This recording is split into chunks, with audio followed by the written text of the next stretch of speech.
فرض روزہ جو وہ چھوڑا جا سکتا ہے یا نہیں چھوڑا جا سکتا، اس کے حوالے سے آپ سن لیں کہ اسلام کے ارکان میں سے سب سے اہم ترین رکن ہے روزہ، اور بلا وجہ شرعی اس کو ترک کرنا یہ ناجائز اور گناہ ہے۔ اور یہ کوئی عذر نہیں کہ میں نے روزی کمانی ہوتی ہے، بلکہ حکم یہ ہے کہ روزہ رکھ کر کام کیا جائے، اور اگر کام کی وجہ سے روزہ رکھنے میں دشواری آتی ہو تو کام کی مقدار کو کم کر لینا چاہیے، نہ کہ روزہ جو ہے وہ چھوڑا جائے۔ قرآن کریم میں اللہ رب العزت نے ارشاد فرمایا یا ایھا الذین آمنوا کتب علیکم الصیام کما کتب علی الذین من قبلکم لعلکم تتقون۔ ترجمہ کنز الایمان، اے ایمان والو تم پر روزے فرض کیے گئے جیسے اگلی امتوں پر فرض ہوئے تھے کہ کہیں تمہیں پرہیزگاری جو ہے وہ ملے۔ اسی طرح اعلیٰ حضرت امام اہل سنت امام احمد رضا خان رحمۃ اللہ تعالی علیہ فرماتے ہیں کہ فتاوی رضویہ کے اندر اگر دھوپ میں کام کرنے کے ساتھ روزہ ہو سکے اور آدمی مقیم ہو مسافر نہ ہو، کیونکہ مسافر پر روزہ جو فرض نہیں ہوتا، تو آدمی کیا ہو مقیم ہو مسافر نہ ہو تو روزہ فرض ہے، اور اگر نہ ہو سکے روزہ رکھنے سے بیمار پڑ جائے یا ضرر قوی پہنچے تو مقیم غیر مسافر کو ایسا کام کرنا حرام ہے۔ ایسا نہیں کہ وہ روزہ چھوڑ دے گا، نہیں، بلکہ وہ روزہ رکھے گا، کام کی چھٹی کر لے۔ اسی طرح در مختار میں ہے لا يجوز ان يعمل عملا يصل به الى الضعف، یعنی روزے دار کے لیے ایسا کوئی کام کرنا جائز نہیں جس کی وجہ سے اسے کمزوری ہو۔ اور رمضان کے دنوں میں سرعام کھانا پینا ماہ رمضان المبارک کی توہین بھی ہے۔ اگر سلطنت کی طرف سے اسلامی احکام جاری ہوتے تو ایسے آدمی کے خلاف سخت کارروائی ہوتی۔ اللہ تبارک و تعالیٰ جو ہے وہ بخشنے پر قادر ہے۔ کچھ لوگ اس طرح کہہ دیتے ہیں کہ ہم روزے نہیں رکھتے پھر کہتے ہیں اللہ معاف کرے گا، بات نہیں، اللہ رب العزت نے ہی ہمیں حکم دیا ہے، اور اگر اللہ رب العزت کا حکم نہیں مانیں گے تو پھر ایسی صورت میں کیا ہو جائے گی، یہ نافرمانی ہو جائے گی۔ تو یا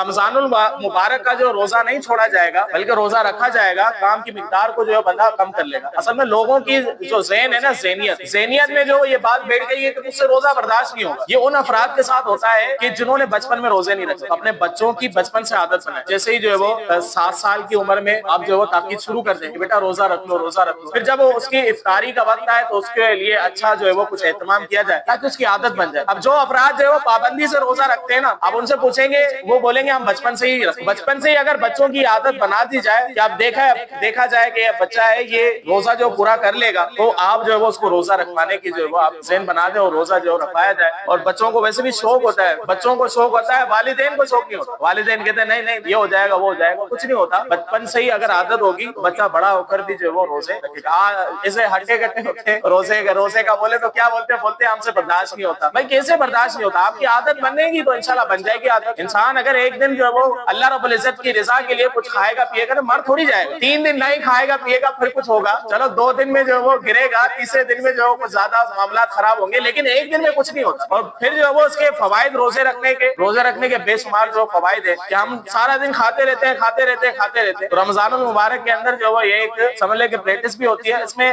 غریبوں کا احساس بھی پیدا ہوتا ہے، روزے کے بے شمار طبی بھی فوائد ہیں اور پھر معاشرے کے اعتبار سے بھی جو وہ کافی زیادہ جو فوائد ہیں۔ تو ایسے شخص کہ جو نوکری کرتا ہو اس کو چاہیے کہ وہ اوور ٹائم نہ لگائے، روزہ جو ہے وہ رکھے، اور روزے میں پھر ہلکا کام کرنا چاہے تو ہلکا کام کر سکتا ہے، لیکن ایسا نہیں کہ ہم بولے کہ آپ جو ہے وہ حضرت صاحب آپ جو ہے وہ کام پر آئیں اور روزے نہ رکھیں، ایسا کوئی حکم نہیں ہے، بلکہ اس کو روزہ رکھنا جو ہے وہ کیا ہے لازمی ہے، روزہ رکھے گا، روزہ جو اس کے اوپر فرض ہے۔ اللہ تبارک و تعالیٰ علم دین سیکھ کر اس پر عمل کرنے کی توفیق عطا فرمائے، آمین۔